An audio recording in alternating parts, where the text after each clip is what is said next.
is it just because of your family, or is it because of mankind?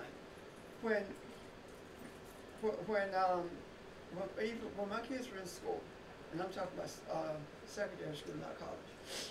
When they were in school, when something happened with them, I would go to the school and deal with it. And one of the reasons I dealt with it was not because of them, but because of those kids who had nobody to defend them. And when I would go for my kids, if other kids were being mistreated, I would deal with that. I was in Las Vegas some years ago, and we went to visit someone from Union who lives in Las Vegas, and he said he thanked me for coming to his house and said, "You probably don't remember this, but you defended me, and when nobody else did, and that's why I am the man that I am today, because they were gonna put me in jail for something I didn't do, and you defended it." I didn't even remember the incident, but look at what happened. So it's not the defense of my children. It's defending humanity from those things which sometimes can destroy someone's path or their journey of their life. You understand what I'm saying? Yes. So what you think, what you put out there, it doesn't necessarily come back in that certain form. No. It could come back as something else that needs to be corrected.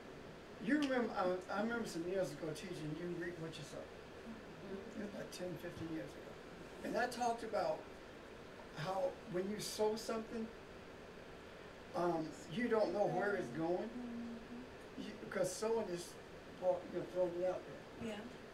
And it touches something, and the something that it touched, it may be, if you are sowing negative seeds, and the way you're doing that is by stealing, it may come back. It may touch something that ends up with your child getting killed in a car accident. You don't know how it's going to come back in. If you sow seeds that are positive, if you help someone with your last dime, and you feed them, and you don't know where it is coming from, then it may be very well be that what comes back to you is somebody helping your child avoid a catastrophe. So it doesn't look like necessarily what it is when you put it out there. Does it? When you put a seed in the ground, when it grows, does it look the same? No, that's the same thing. But you know what? We've been so. Religion teaches you that it's all about money when you sow. It just stops right there. It doesn't go any further. Just sow this seed, and that's one of the reasons why I think we think the way we do. That's because religion sees money as a seed. It sees that material, physical thing as seed. It doesn't get to the spiritual. Right. And money has vibrations. It does, absolutely. I mean, physical things have vibrations attached. There are lower level kinds of things, but and money is a seed for religion, because it keeps it going. Yeah. But it's not a seed that's going to enhance the plight of humanity, because the vibration that money sends out is, when you are looking at money as the end all, the vibration that it sends out gets you in tune with it. And that's called greed. And we dress greed up. You know, we dress it up in different ways so that we don't have to use the term greed or lusting after money. The Lord wants me to have this. The Lord wants me to be rich. So I'm going to do what it takes to get all the money. You know, that's dressing up greed.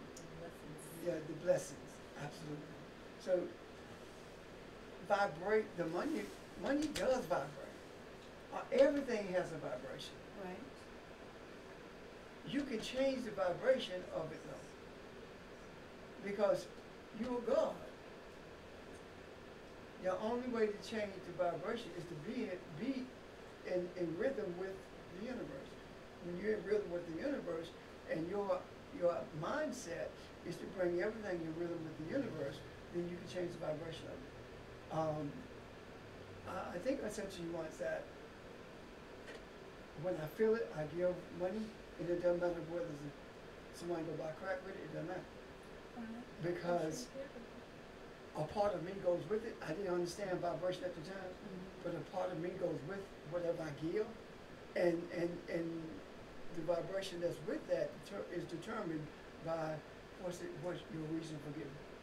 Why did you do it? If you gave something in order to receive something, you didn't give it. You lent it. You see where I'm coming from? What does the scripture say? When you give to the poor, you lend to the Lord. It doesn't say you lend to the poor. When I give, I can't say about all of everyone, but it's not. Even if you ask me to lend you something, I'm not going to lend you anything that I cannot afford to let go. Because when I lend it, it's gone. Now, what you do with it is up to you. Why? Because I don't have any more attachments to it. And if you borrowed and you have an intention to do it to return, but you can't, that's one thing. But if you start dodging and ducking people, that's a whole different ballgame. So that doesn't bother me. I gave this dude some money and to do some things for his family, and he told me he's going to give it back to me, and when I see him, he would cross the street, or if we're in church, he would go out the other door. So one day I trapped him and said to him, please don't do that. Once I gave it to you, it was no longer mine. What you determine to do with it is up to you. If it comes back to me, fine. If it doesn't, it's okay. But please don't avoid me because of a few dollars. It doesn't make sense. And after that, his attitude changed. But that's what he had been taught. So you released him from that? Yeah, he was released when I gave it to him, but I had to make him make it known. Right. Yeah, I made it known that he was released for it, but I told him. Yeah. I just, last night I was sitting with the guy and talking to him about a school, and he's a man of means, and he asked me, he said, what do you do? I said, what do you mean by that? I pastor. He said, now what do you do in order to sustain yourself financially? I said, I pastor. He said, no, but I'm talking about, I said, what you're asking me is what I get from the church. That's what you're asking. And I told him that I sustain myself financially by giving. That's it. I live by giving. And of course, a conversation is after that, because the explanations were in order with his questions after that. But his attitude shifted then. Now, this is what he said to me. The reason he asked me that, he said this, is because I wear quality clothes. You have to speak up. He said, you wear quality clothes. They fit nice, the material. He's a man of means, so he knows what he sees. And with me being there in union, and no one sees me and what I do, and obviously he knows about Great New Faith, but he doesn't know about Columbia. He knows that Great New Faith there are only about 10 or 20 people there, maybe 15, I don't know. But that's, he could not make that connection between what he was observing in money. You wanna know what your side hustle was? Yeah, that's it. Yeah, yeah, Just don't balance Yeah. to him. yeah, to him, right. And I could not get into the whole conversation because we were there for another reason of understanding that I don't look for things, they look for me. That concept, the idea of seeking the kingdom first and all these other things will be added. That's the concept of, if I send to the universe my desire for the benefit of humanity, then what comes to me is what I need. Now, what I need, you may not. When we talk about the concept of seeking the kingdom first and everything will be added, that's when you send the right signal to the universe of your desire to understand the spiritual concepts and understand the nature, the essence of your being, then everything that you need to sustain you in this earth will be given. But guess what else will be given? Everything that you need to understand kingdom principles will also be given to you. Because it did not say you go seek the kingdom principles and all the physical things going to be added. Everything will be added to you. Everything that you need will come to you at the time that you need it. Does that make sense? I guess so. Diane?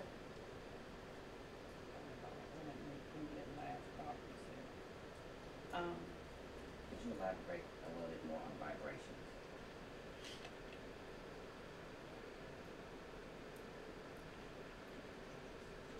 Go ahead, Bob. Everything has a frequency. Even the universe out there, where you don't think you hear anything, there's rhythm and frequency and vibration even to that, whether we hear it or not.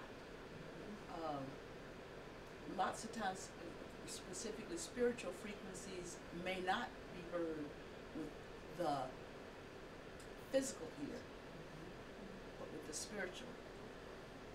And so it's like an orchestra playing, and you can tell when people are tuning up because they're tuning their own, to their own little thing. The way a violin tunes up is different from the way a piano tunes up. It's different from the way the drum tunes up. Fella's hitting the things until he just gets it just right. Follow so far. So everything has its own rhythm, and to be in tune with the universe is to find one's tune for self. My vibrations are different from yours because they're different things. As Pastor's saying, our needs are different. Some of our basic desires are different, but the vibration that you seek is what puts you. I don't want to say. I do want to say in balance. And what puts me in balance in terms of vibration is different from what puts you in balance. It's like I'm just talking here to try. It's hard to say it. It's like Can I help? I think I yeah. see Give me something. one more minute. It's like my kids bought me this thing called what do you call it?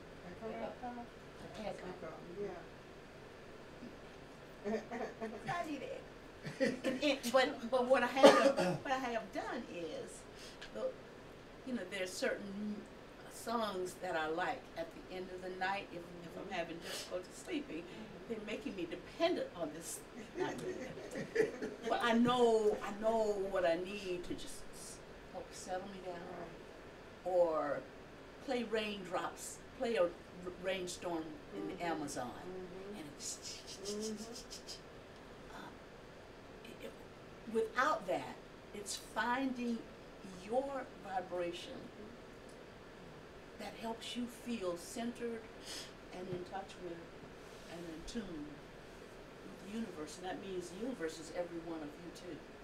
Pastor, please help me. When you said orchestra, it triggered something in me. Because when the orchestra's tuning up, it sounds awful. Yeah, yeah. And, yeah, that is indicative of the confusion that's in our lives. If you can see the parallel, the things that we go through that we think that we're not gonna make it through, it's ugly. We don't wanna deal with it. However, if we stay with it, what happens? Once the orchestra is tuned, the melody, the music, you can feel the music is beautiful, it's soothing. When we deal with the issues in our lives, then life is easier to live. It's easier to follow this journey if you see everything that's thrown at you that you once perceived as being negative. It's an opportunity to tune you, to get you in balance. That when Barb said that, everything opened up, because now I see that when something happens in your life, it is not happening because you've been bad or because something is trying to destroy you. The universe is saying, this is one of the things that you need to deal with. The universe is fine-tuning you. Now, what happens when you linger in it or you get upset with it, you stop, right in the midst of it. So all you hear is the tuning of the orchestra. You don't ever get to the place where you actually hear the music. You don't hear the symphony. You just hear the tuning. And it grates on you because it seems like I'm never going to get through this. Well, you're not going to get through it because you're upset. And you're constantly giving it energy by virtue of being upset, as opposed to saying, you know what, this does not even belong to me. Whatever happens, happens. I'm done. And moving on. And you say, well, that sounds so easy. No, it doesn't sound easy. It is easy. I have a niece who's in the hospital now, and she's in the hospital because she was hit by her car, and her car hit her. She blew a tire, and her car hit the rail. So there's her friends were following her too. Her girlfriends were following her. So she got out of the car, Speak up a little bit about went to talk with her girlfriends, and then went back to her car because it was still on. And while she was standing right there in the car, another fellow came around the curve going, he told the officer he was going around about 80 miles an hour.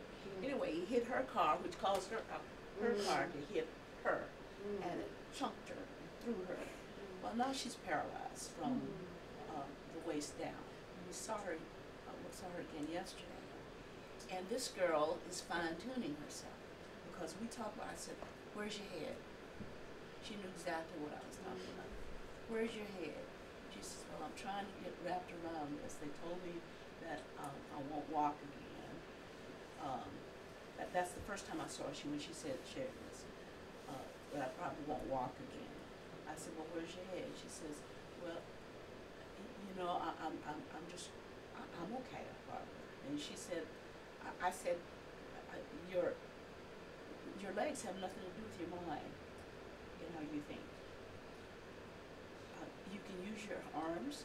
Your legs have absolutely nothing.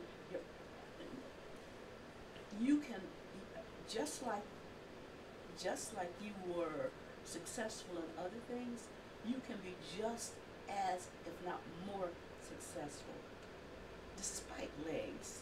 What are legs? Because she could have had a major brain injury. I mean, and so I think she's beginning that process of getting acclimated and tuned. And so the vibration of walking, literally, physically, may or may not be something she does again on her own. But there are other ways that she can get in sync with the universe, such that it does not diminish who she is at all. It can enhance who she is. Because I see that kid, she's very articulate. I see that kid talking to large groups of people about, so what, you in a wheelchair? That's not your limitation. Yeah. I mean, I see that for her. So she's beginning to see that my legs are not lost. Her body does not put her into in rhythm. She puts her body in rhythm. Exactly. Does that help, Diane? Okay. See, I have a friend paralyzed. I have a brother-in-law. He had stroke, mid-range stroke, runs on 11. The friend, they told him he would walk. He's still exercising. Had to get his mind right, just like his nieces do in the process of doing. Brother-in-law said, "That's hard. I'm tired. I'm not going to do this. I'll come back tomorrow." Because the physical therapist coming to his house. And finally, they said to him, "You know what? We're wasting our time with you. Either you're going to do what we ask you to do, or we're not going to come back."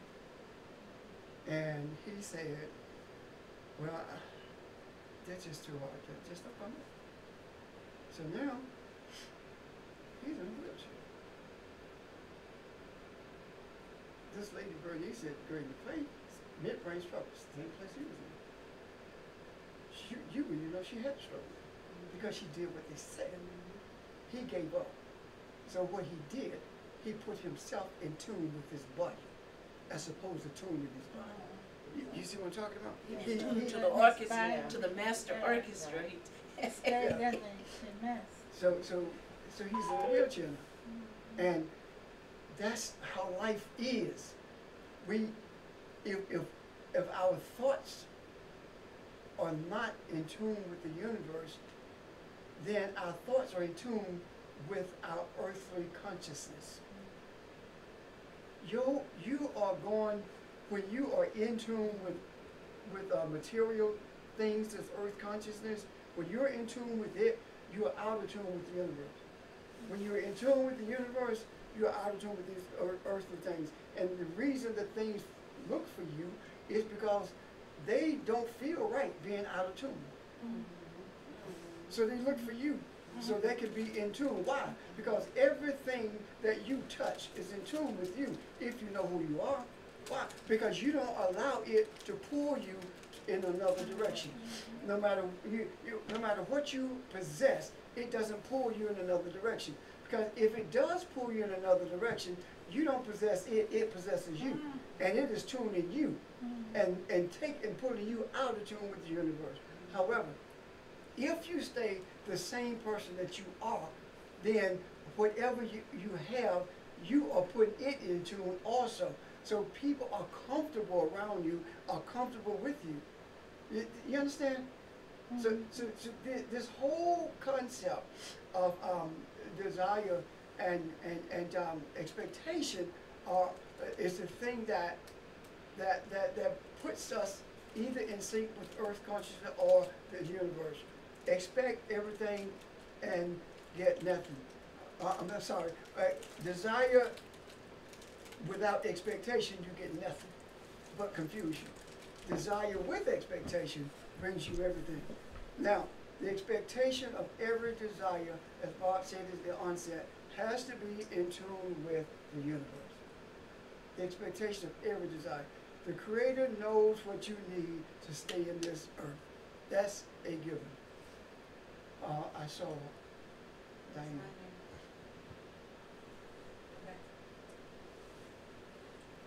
Given the statement that you just gave, Speak up, please.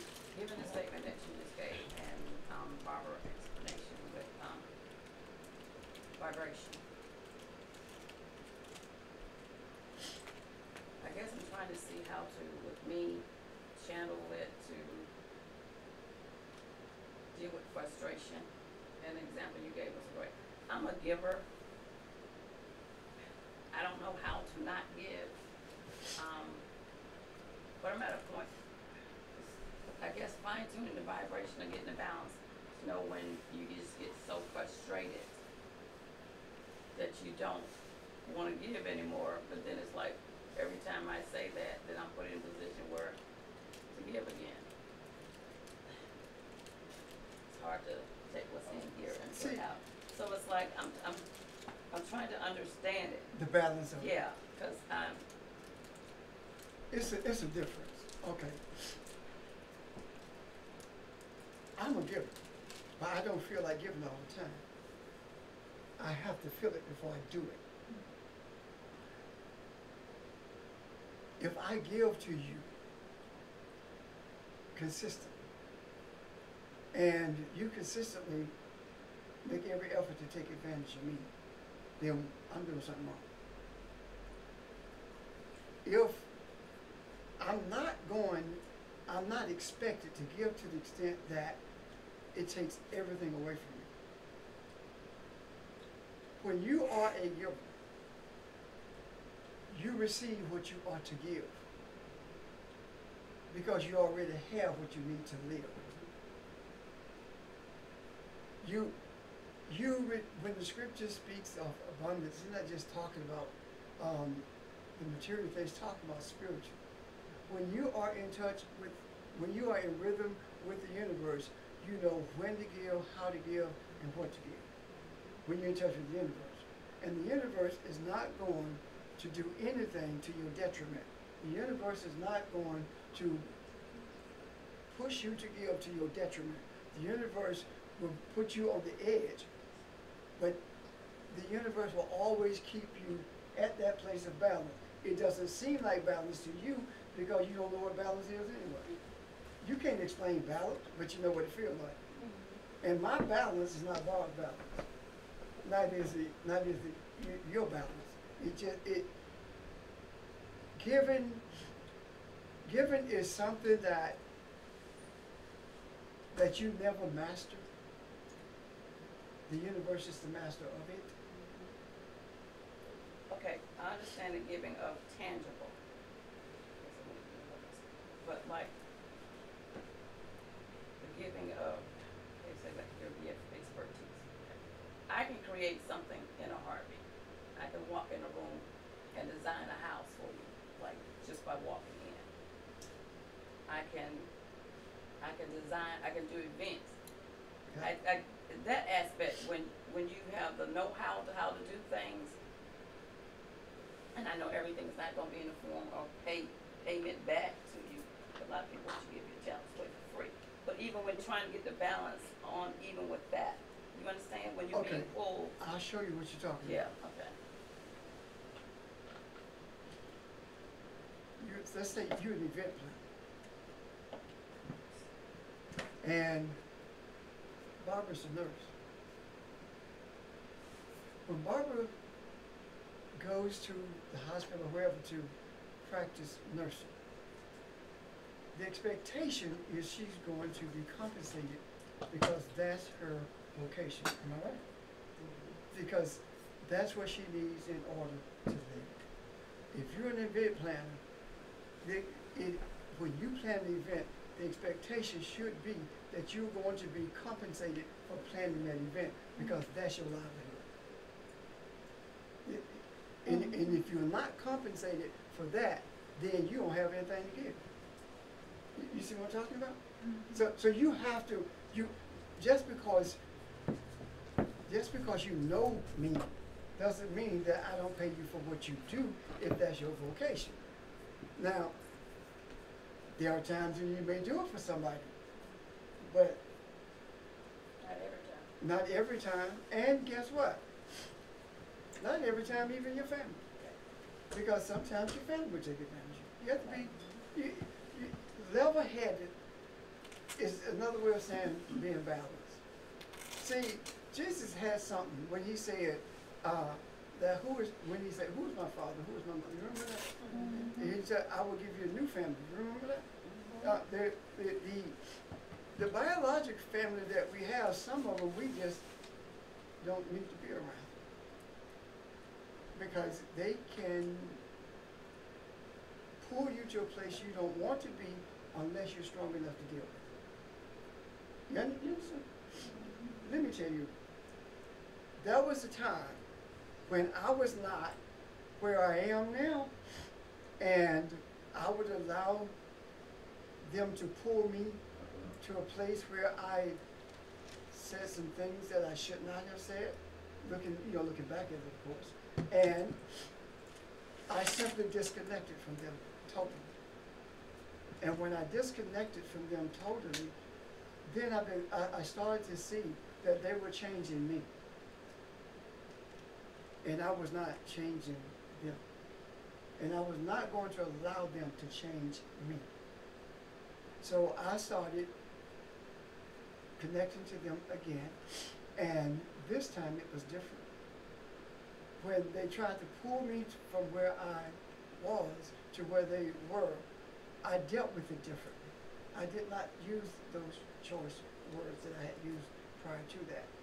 And I can't give you specifics on how I dealt with it because it depended upon the circumstances and how they were pulling me. So now, what happens is, when I'm in their presence, they're more apt to come my way than to try to pull me to them because they know where I stand. Well, they lowered your vibration. Yes, That's what That's a happened. good way of saying Yeah, it. they lowered your vibration. yes. And I allowed that to You happen. allowed that to happen. No one can do that unless you allow them to do that. And that's exactly what happened. They lowered my vibration to the point where, you know, when you get angry, when you get angry, you can feel the confusion. Static. That's the orchestra tuning up. And you know, I was so angry I couldn't think, that kind of thing. You got That's- static. Yeah, and when you start saying anything, that means that you are totally out of control. You know, that's what I'm saying. So, whether it be vocation or whether it be interaction, we have to make sure that our vibration is in tune with that of the universe. We must at all times seek to be in rhythm with the universe, with our Creator. So, Let me say this. oh, I'm sorry. No, it's okay. The image, when it talks about us being created in the image of Elohim, is simply also saying that we are created with the same vibration that Elohim had, the same rhythm. And it's amazing to when you first began to see how quickly things happen when you were in rhythm. Yeah, now I'm not awestruck when things happen. But at one time, I was, oh my God, it was just miraculous until I began to understand that what happened is not the miracle, I'm the miracle. So is the universe the conductor In terms of direction, as or far as flowing. vibrating? Yes, absolutely. The creator of the universe, however you want to term it, is what conducts the orchestra. Of course it is. Conductor's always in balance. We're the one who gets out or Yes. allow ourselves. And guess what happens? When that conductor hears someone play the wrong note, it doesn't matter, you don't hear anything necessarily, but the conductor does. And he knows exactly who did it. That's the universe. And he knows exactly how to get you back in tune. That's the universe. We used to do it all the time when we sing, though. Remember? Somebody say you out of tune. Yeah. You know, and then you had to sing. I've been really That's because trying of to continuity. Yeah. talk with Fred a lot about the balance and that out of sync, you either hot or cold, and then situations come up and you're losing control. Meaning, and I think if I'm right, and you're teaching me a long time ago, when you lose control, that means you didn't allow someone else or a situation to control you, or you lost that power. Yes. Are you controlling yourself or you're not? And that's what I've really been working with him on, with the things going on with him and surroundings in school and things that cause him to step outside of that, and working with him on with me in his relationship, because I can step outside of that too. And I know me not keeping that with him is not helping him learn how to. So that's been a struggle for me and him as he's getting older. I'm letting him control that situation sometimes when I go left with him. It's a struggle to teach children how to vibrate. It's hard. But if they learn it, they got can be it. awesome. And guess what? Together, and that's what a Yes. conversation we had That's one when they day. learn, Rico. when they're 25, just like you. Everything, I was a little younger though. I kinda, you were. well, I when came say- into, well, me and you at 17, 18 is when I That's started right. really Uh-huh. learning That's right. and understanding. That made a as I- difference. Yeah. Yeah. I'm saying that, when we were young, everything the parents said, it makes sense. Then when you got older, it all makes sense. Everything started Everything started clicking. clicking when you got older. We can be awesome here. But What guess you what? talk about- This is, talk this is, about this is what I'm saying to you. When you're dealing with a child, we talk about how malleable they are. Let's look at it a different way. A child is a puzzle. And every time you make an effort to put them in vibration or to teach them the righteous thing, you are putting the piece of the puzzle in place. Or if you're sculpting, you are smoothing the clay. You are molding the image. And the older they get, sometimes the more resistant it gets because the clay is beginning to harden. And you can't stop simply because of that, or the puzzle pieces seem to be missing. You don't know which way to turn. So you start searching for what can I do next. That's looking for the puzzle pieces. And just when you be still and know that you are Elohim and allow the universe to guide you, then you find the pieces of the puzzle, or the child become more malleable because it clicks, it makes sense. And it would seem as though that the older a child gets in terms of adolescence and teenage years, that they should be easier to deal with because you've been dealing with them since they were an infant. But it's not true. It gets more difficult because the older the clay is, the harder it gets. So it gets more difficult, but guess what? It pays off in the end. And That's right here. it does. And I'm not just talking about Fred, I'm talking about in general. It pays off in the end. Now keep in mind, there are parents who make the mistake of trying to mold their children in their image. What do I mean by that? You can't live your life through your child. When the kids went to school and told me what they wanted to major in, I tell them, you know what, that's you. I don't get up at 8 o'clock and go to class anymore.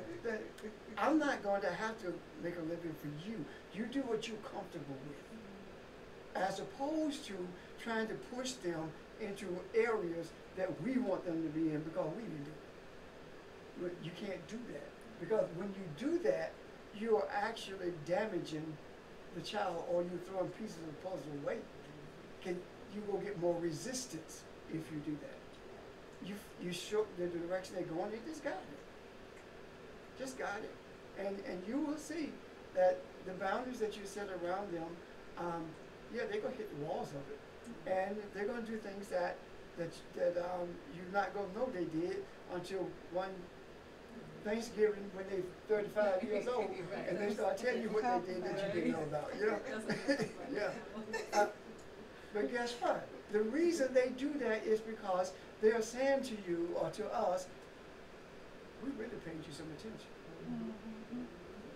Now, again, it is not easy. Now, some children are easier than others to mold to God, but some are quite difficult. And honestly, Rika, when it comes to Fred, we knew.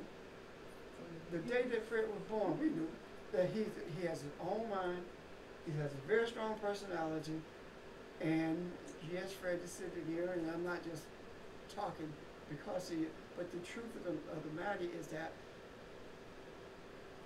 sometimes it's harder to mold gifted children, regardless of what the gift is. The marching to the beat of a different drum kind of thing. Yeah. And so when you try to put your own vibrations in them, they have it. So Fred is gonna, like he runs, he's gonna find his stride, he's gonna find his vibration, Yeah. he's gonna find what works best. He knows when he's in the zone. Yeah. from an athletic perspective, don't you, Fred? Yes, ma'am. You know when you're in the zone. And all of us are gonna find our spiritual zone as well. Yeah. It just takes time. And when you do it, everything clicks. Right? Sure. See, I've been with Janice a long time. Since she was a toddler. Yeah. But young enough to be searching for her way. Yeah, and having to hit some hard bumps before she found her way. But the key to it is being there for her. Me? What? We talk about that. Some things that we go through in life Oh, I missed it. before you I'm find trying to your figure out way. how long I've been here. But you got to have somebody there. You can't just let them go. You can't. I knew you wasn't going to go be nothing in the first place. That kind of thing. You know, you can't do that. You can't tell them, I told you to do something, and you did this the opposite, as opposed to helping to guide them in the direction. Now, guess what? That's what the universe does to us. I was gonna say, Yeah. I'm always bumping into something. We are still children. Fred, you're not alone. I promise you, baby. When she was up, and she asked me the dynamics between Jarrell and Ashley. Because when I sit and I look at Jarrell is like the embodiment of me. And I just sit there and laugh at him with his three boys. The boys are the embodiment of him. So I'm sitting here watching him all over again. I can laugh at it because I'm just napping at. But when I look at Ashley, what he just described is me just walking beside her, kind of like letting her know, and does you have to, she has to come into her own and really find out who she is and get her vibration, because she's such an introvert. I remember when I was an introvert, and right now it's like she mimics everything Jay does. She tries to mimic her talents off of Jarrell. Her major is based on what Jarrell can do, photography and art. And I'm just staying there with her because I remember when Jay was going to be playing in the NFL, as he said, Watch I'm this. going to have your mansion. So I'm just trying to like stay there and The be, energy is different. yeah. The vibration is different because the seed is different. I want you to understand what I'm Okay. saying to you. All right. You do not have to be with someone to be like them. Example, and George is probably on the phone and he can attest to this, and Lavon as well. I said that it is mandatory for all of my kids to be at home on Christmas Eve. What they do Christmas Day, it doesn't matter. But Christmas Eve, all of us at home. My daddy did the same thing. When everybody's there, I retreat to my room. My daddy did the same thing. My goodness. I never lived with him, never was around him when he was alive on this earth. So where did that come from? The energy is there. You know, the whole idea of a seed brings a different energy than the other seed did. So what I'm saying is that if the seed that brought me into this earth had been a different seed, I wouldn't be who I am. The creator, the universe the universe directed this so I could be who I am, so I could do what I do. Now had I gone in a different direction, I could have been an attorney, I could have been a doctor, I could have been an engineer, I could have been all this other stuff. But that wasn't comfortable to me. I didn't get comfortable until I started doing what I'm doing. That was not comfortable to me. And even in doing that, there came a discomfort. And the discomfort was in seeing that this stuff was not making sense. So that, you understand what I'm saying to you? The seed, if the seed is different, the energy is different. So that's it. Finding your own way sometimes is finding who you are, finding what you already are in terms of what your actions.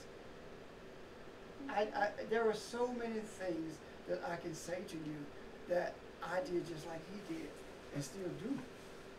And yet we never lived around each other. So why is it that I'm so much like him? Why is it that my actions, my mannerisms are so much like his? Because of the energy.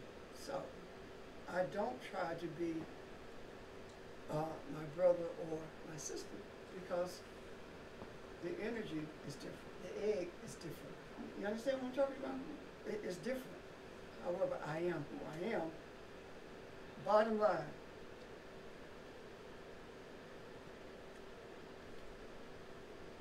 I did not realize until I got older that there are no bastard children.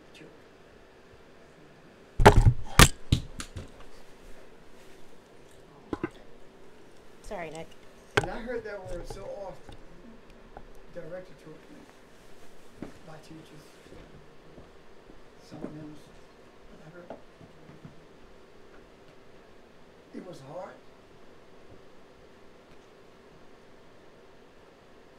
but the difference is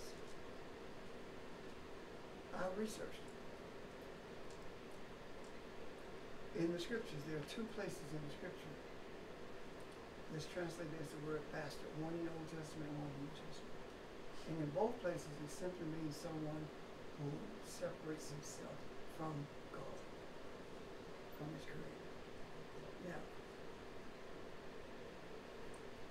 I believe that every child in this earth is born to the parents that the universe wants them to be born to, for the purpose of bringing balance to this earth.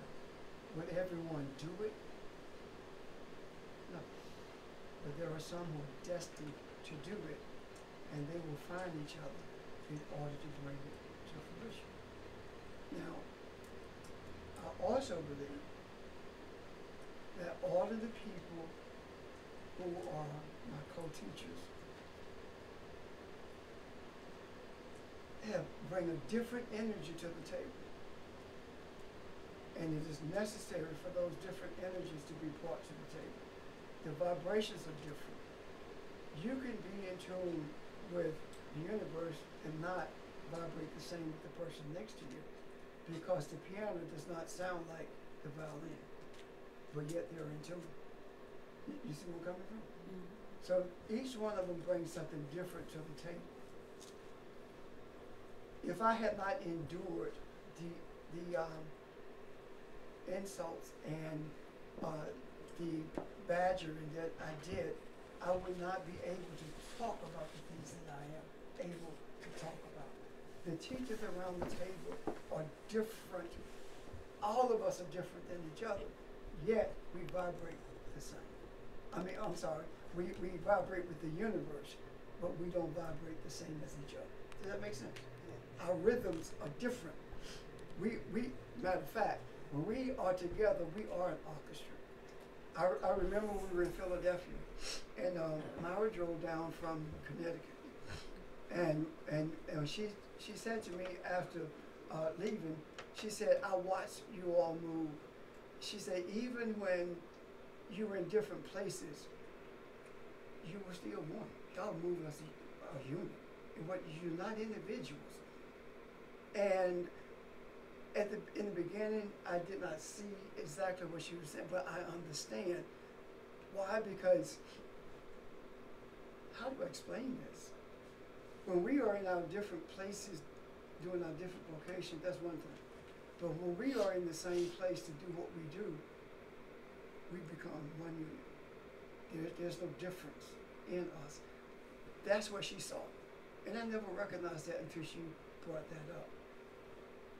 I'm saying this, if we vibrate like that, then how is it that we don't think that our families don't do the same thing? Be in touch with the universe and still vibrate different. So let's say that Phoebe is on one page and I'm on another page, and we can't get it together. We are struggling to see eye to eye and we don't. So Barbara comes in and talks to us, and she finds out the source of all she's doing is tuning us. so we can be in the same, play in the same key. That's all she's doing. And we're in the same house. You understand? So here we are in this nation. We have to fine tune it. The things that's around us that appear to be chaotic, it's just simply the instruments need to be tuned. And I don't know whether I said last week R. Kelly's out Donald Trump. That's it. Yes. That I see that he needs to be in tune with the universe, and so does Donald. These energies that they are expressing are energies that we need to bring us to a place of balance. These are things that we have to correct. These are not people doing things, these are concepts being expressed.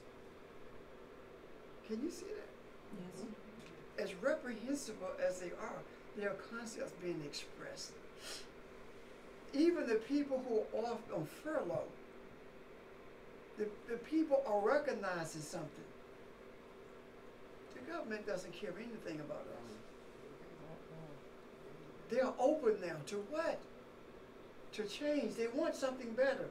So what do? We put things in the macro and they pick it up. And it began to vibrate. And that is bringing mankind closer to a place of balance.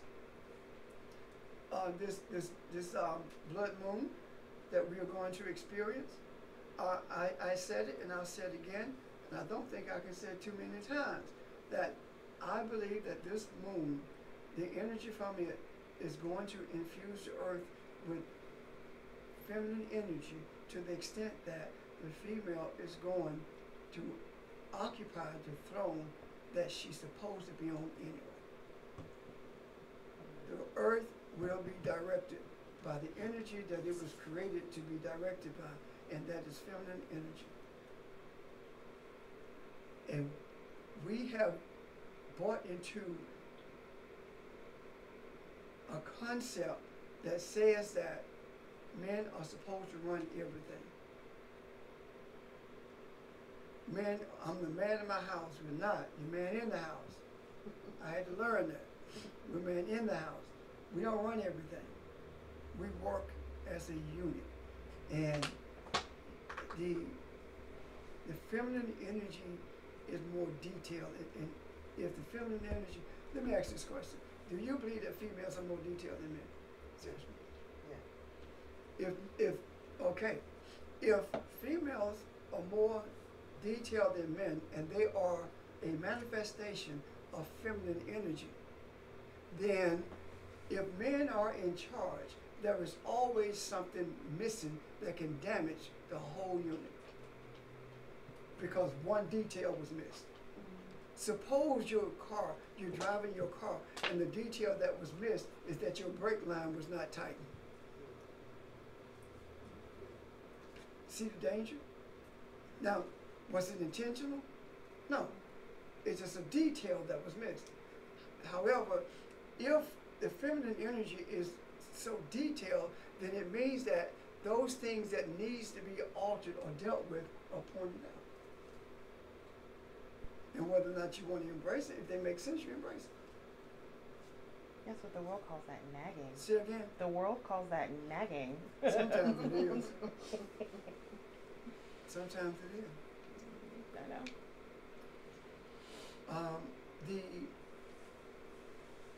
The maturity, when I say maturity, I'm talking about the more you know who you are, the less you see it as nagging. You begin to ask questions, so why should we do this? And then you get answers. That kind of thing. When we had the bathroom remodeled, we talked about what we wanted, and I saw all of that.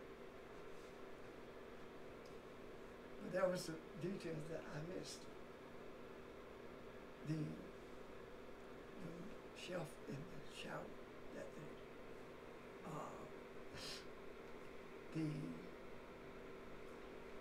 the length, the height of the curtain rod, so that the shower curtain, because shower curtains are 72 inches. You know, I ain't paying no attention. I read on the back, but I ain't paying attention. Those are detail things. You see what I'm talking? Detail that made the thing work. Now guess what? If it had not been a shelf in the shower, that's a problem once it's finished. If the curtain is 72 inches, but the curtain rod rather is higher than, is at 75, we got a problem with water. You see, the detail things are what I'm talking about. If we can transfer these things into the spiritual, then we begin to see what I mean when I say the female will sit on the throne, that she is destined to do anyway, the feminine energy that is destined to do anyway. It's going to happen, and I believe we'll see it after this moment. I believe this. I've been told that I'm stretching. I've been told that this is just a natural occurrence. And I've been told this by people who will tell you that God is not an absentee landlord. He still orchestrates things. So how can this be just a natural occurrence if you believe that? It has to have meaning. I also believe that when we are vibrating with the universe, we can see that meaning, and when we express that meaning, then what we are actually doing is agreeing with the universe. We're agreeing with the Creator that this shall be. Any questions about that? No, Alvin, it doesn't mean you're the boss of anything. I'm the boss of me.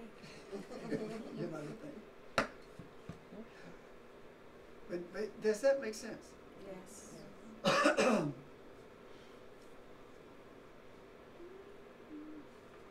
Any questions, comments, Juniors? I have a question about material objects. Mm-hmm. I have been reading a book. Okay, I want to make sure I wasn't going to take us too late in the day. Been reading a book called The Magic Art of Tidying Up. You guys may be familiar with Marie Kondo. She goes into people's homes and helps them with all their stuff.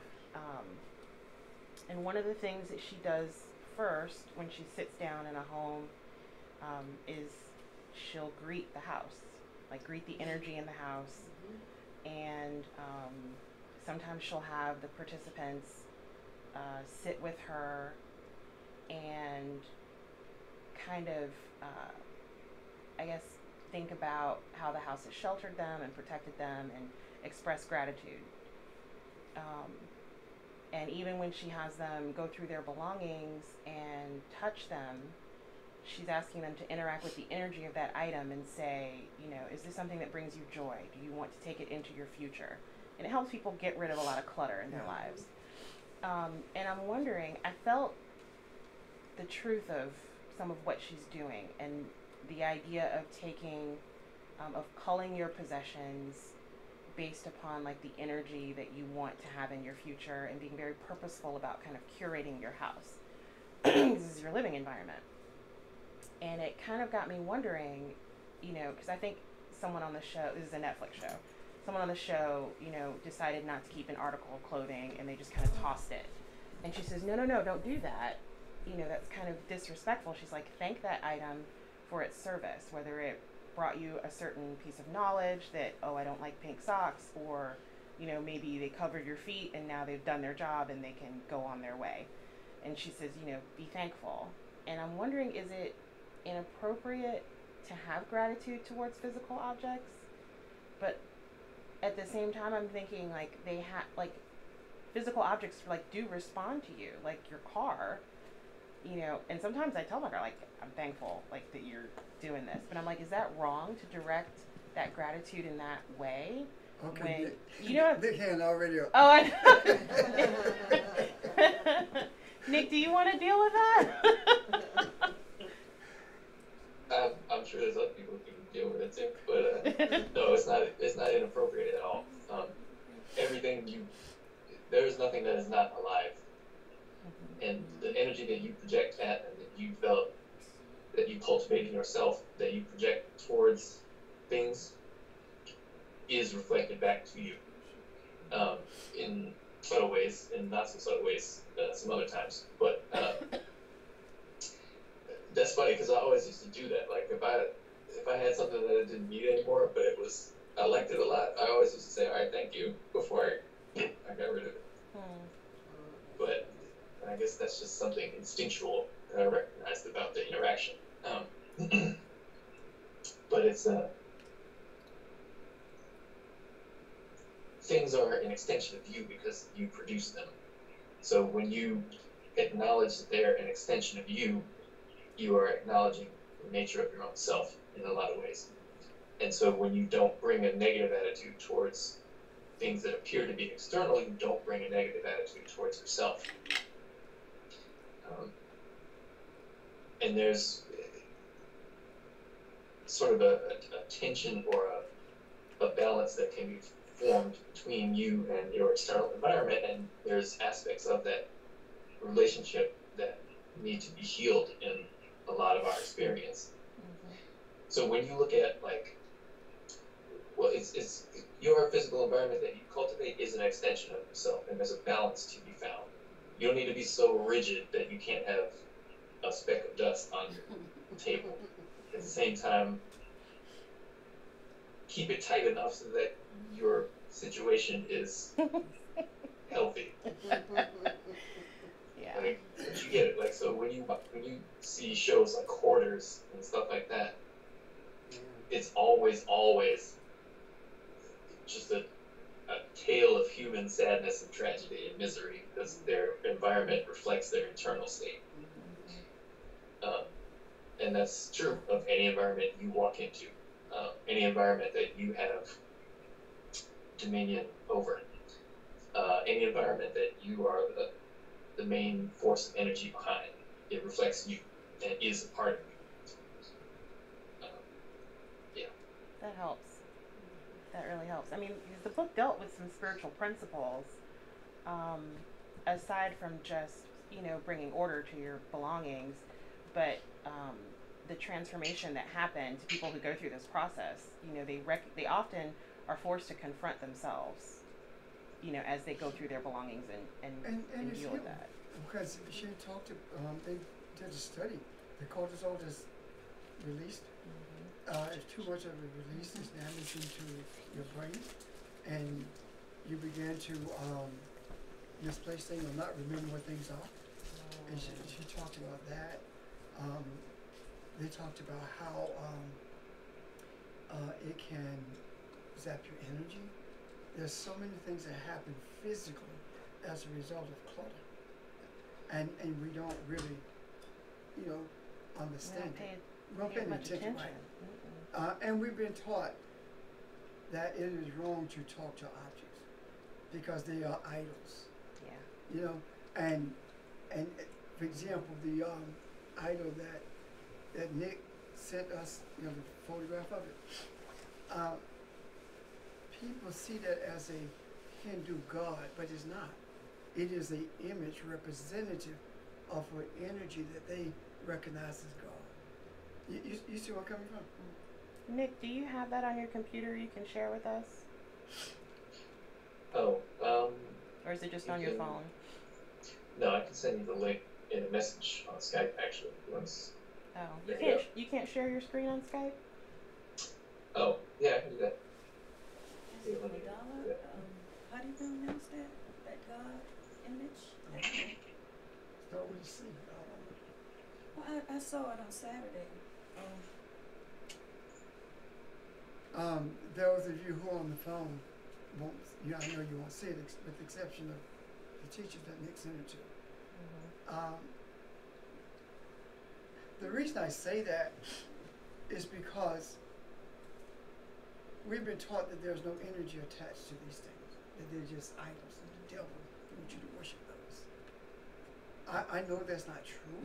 That's it. I know that's not true, Because if there was no energy attached to them, why is it that the people who tells you that there are an idol and you're going to hell for dealing with or touching them or having them in your home, they keep them? Why do they keep them? Why do you find these things that are called gods on cathedrals all over Europe? Why? It's not the God. They are not gods, and the people who make those images know that they are not gods. They are. Let me put it this way: how many in this room know what Jesus looked like? So what's the difference in having a picture of Jesus painted in your church, or a picture, or Jesus hanging on a cross around your neck? What's the difference in that and what you see on that screen? Do you worship that thing hanging around your neck? Do you worship that Jesus painted on the wall? No. But it is a reflection of what you believe. And that's the same thing with that image. It's more intricate than that painting on the wall. But there's no difference in it. What's the difference in that and saying that the communion table is holy? You know, what's the difference? You call it a god. You're saying that you have to treat it like a god. That's an idol. That's more more along the lines of idolatry than that Hindu who understands that this is an embodiment of a representation of what I believe, not what I believe in, not worshiping it, but a representation of it. What's the difference? But guess what? We worship the table. Because of the way we treat the table. We worship the pulpit. So it's confusing to young minds, and it's crazy to those who have moved beyond that. And I don't mean crazy in the sense of insanity, but it's crazy in that it's difficult to understand how you can logically see this and not see it as an idol. All these years that we've grown up with these things, we bought into those things simply because we were told to. But when we look at them objectively, we begin to see that this is representative of an idol. You know, this is making an image of something that we have no idea of what it looks like. Now, and let's take it a step further. The image of Jesus is used to manipulate people. Which one, the white Jesus or the black Jesus? There ain't but one Jesus, he white. Oh no, I'm talking about the one that I'm sorry. How many black Jesus you seen in your Someone church? is saying something. No. How many black Jesus you seen in your church? I've seen one church with black Jesus in it. One. And that was in the Temples of Black Madonna in Detroit. They are used to manipulate. We say it don't matter what color it is. We've been told that. In order to create a subliminal effect of superiority, he's painted as a European. And we buy into it. Who? Sheldon? Yeah, well, I wanted to comment, going back to what Janice first spoke about with the lady in the book and then coming up to what you said a little bit, what Nick said all together. When I was listening to what she was saying, what the lady was doing with the objects, or helping people do with the objects, it was transformational, seemed like therapy, and like Nick was saying, a reflection of what was in those particular people. But it also was allowing them to deal with how they dealt with the object. In terms of having appreciation for an object, even though they may have hated that object, etc., what that was then doing was going back in time and deciding, okay, I have made this experience with this particular object something else so that I can move forward with the same way that how therapy works when someone is actually healing and moving past something. So they're dealing with it. They're not just burying that particular thing that just sits there and festers. They're actually growing and transforming from that experience. And even decide, I don't need this anymore. I may have had this in my life, etc. for this or that, but I've grown beyond this particular thing. It served a great purpose. Okay. With the objects and how objects are used, basically as idols, so you serve them and things like that. What that does not do, and what you're talking about, the image of God, or the image of Jesus, excuse me, that being white, European, etc., it makes it stay stagnated in terms of growth and your experience with that particular object, and then that object is not allowing you to move beyond or to make it a different thing over and over and over again in growing. It's this idea that, and I've heard about it in several places, but when we teach a child just any object, and let's say that's a flower, and say that's a flower, and that's a flower.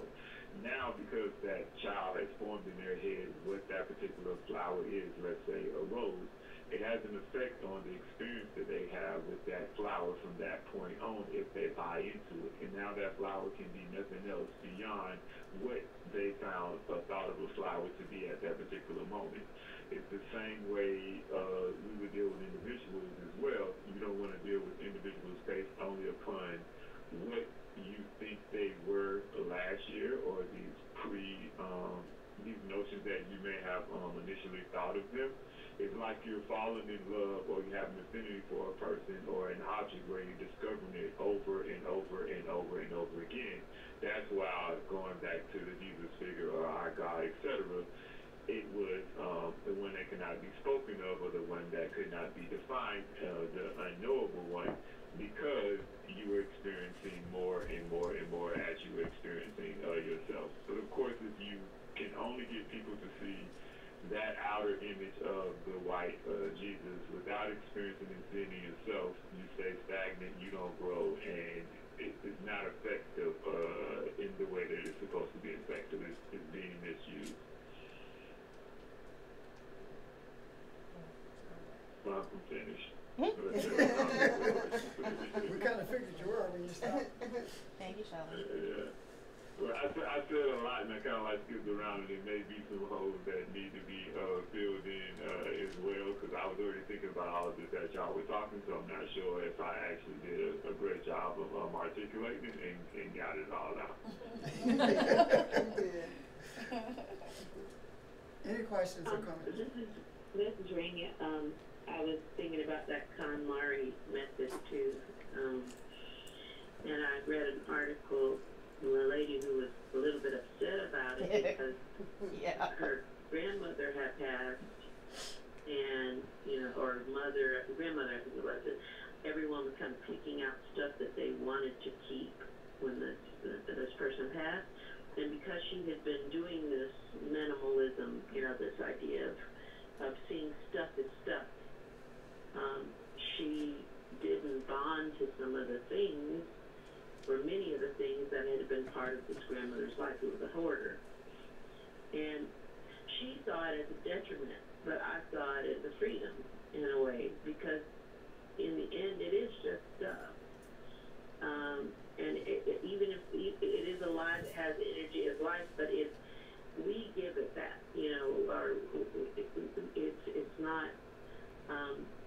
It's not necessarily something that will be the same for everyone. So something that meant something to her grandmother might not for her, because her grandmother also gave that stuff, that meaning, that life, and she felt like, well, I can't identify with that, but I didn't see that as a bad thing, that the author of the article did, because in the end, we have to decide what has space and energy in our life. And it's going to be different. It goes back to the vibration almost, It's going to be different for me than it is for someone else. And once we realize that, then there's a freedom in that. I'm not tied to the dining room table my mom has, or Joe's family had a piano, they had his kids, and they're looking for someone to take it. And I don't feel tied to that piano, because it's, well, I probably Joe should speak to that, You know, I'm still tied to the piano in my mom's house. I shouldn't talk.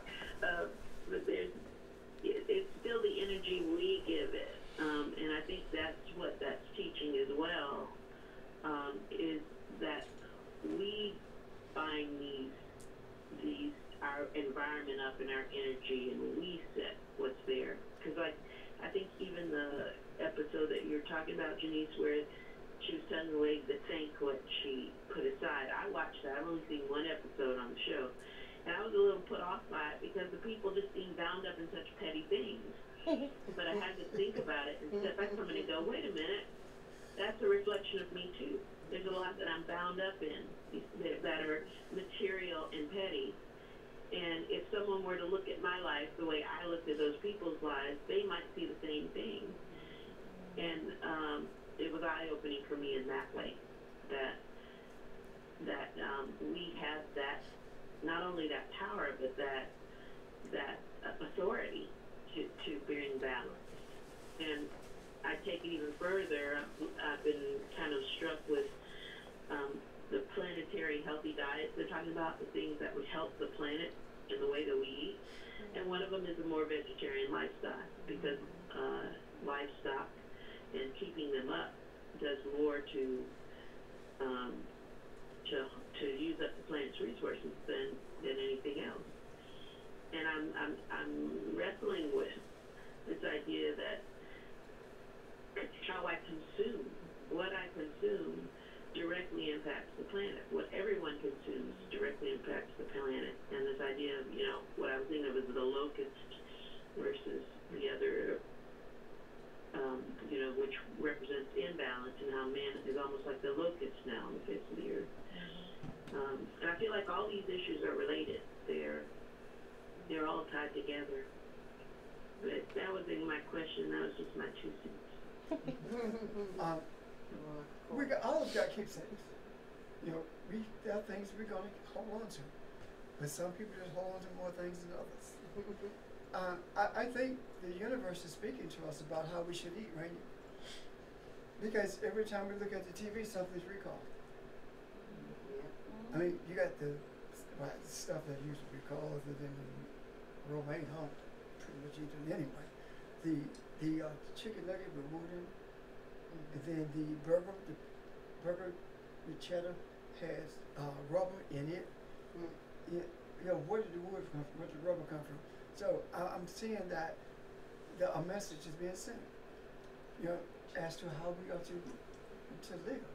Now, honestly, when you talk about the earth and how that would help the earth, that way of eating, it would also save your life.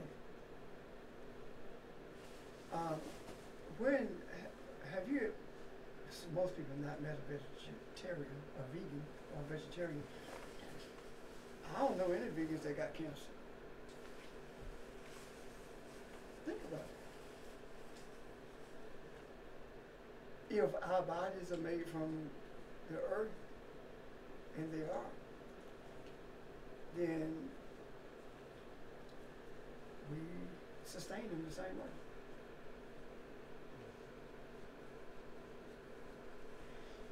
But we don't, because of our indoctrination, how we've been raised, how we've been taught. To get back to the idol thing, we were indoctrinated about idols from day one. If you grew up in the church, you did not put anything on the communion table. Am I right? No. Every one of us knew that. And we were taught that all decisions are to be made by men, because nobody made decisions except the pastor and the deacons. The guy with whom I was speaking last night, after we got into our conversation towards the end, he said, I sense a shift in the church.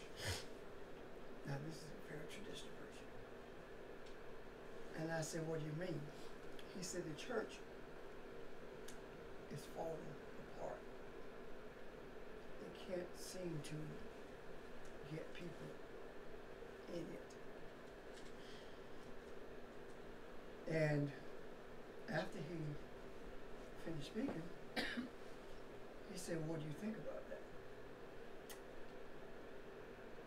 My response was, the scripture says that everything that will be shaken, everything that can be shaken will be shaken. But the church doesn't see it as itself. It sees that everything except it. And it's the only thing that's really being shaken now beyond everything else. Because the government is not losing people, the church is. And I said to him, the reason it's difficult to get them in is because no one wants to be a member of the church, because membership means that if you're a member of St. Luke, then you're different than the member of St. Paul. So it's like fraternities. And people are tired of that, kids in particular, because preaching and pastor has become a career. It's a job. And the church has become a place of employment as opposed to a place of healing. And then I said to him, what do you think about that? And he reluctantly agreed with me. So what am I saying? I am saying that more is taking place in the hearts of people who are traditionalists, and I use that very much, traditionalists than we recognize. There are people who recognize, know that the reason things are changing. I hear it all the time, especially with what we call laity, saying that it's changing because the church has become a money machine. I hear it all the time. So where did that come from? Why did all these things happening? Because there are a group of people who recognize it for what it is and are not uncomfortable anymore with saying what the church actually is. Because I'm not gonna lie to you, when we started first I talked about how the church is, I saw it, I understand it. We started talking about the origin of Christianity, what it was about, what it is about. I saw it, but it was very difficult for me to articulate. I did not want to say it. It was hard to say because you did not speak ill against the church, because that was tantamount to speaking ill of God. That's what we were taught.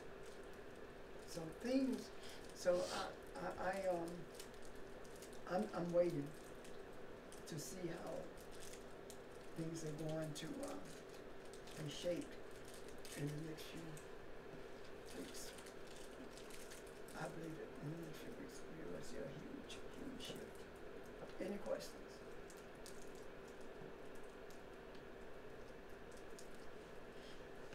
Okay, I'm done.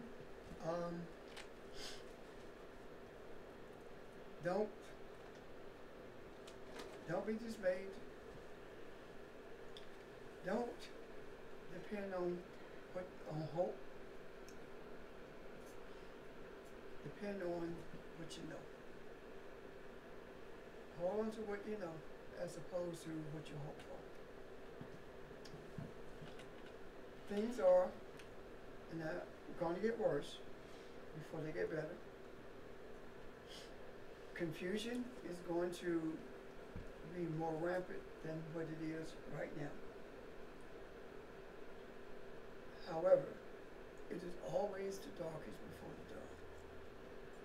So, regardless of how much confusion you experience or you observe, know that the end is near, and the end of which I speak is not an end to humanity or the earth or mankind, but an end to manipulation is near. So what that means, I don't know. What it looks like, I have no clue. But I do know from the depths of my soul that the worst is yet to come. house, everything has not fallen yet. The foundation has not been uprooted. You understand what I'm talking about? So, okay. I'm done. Goodbye. Go ahead and eat your notification.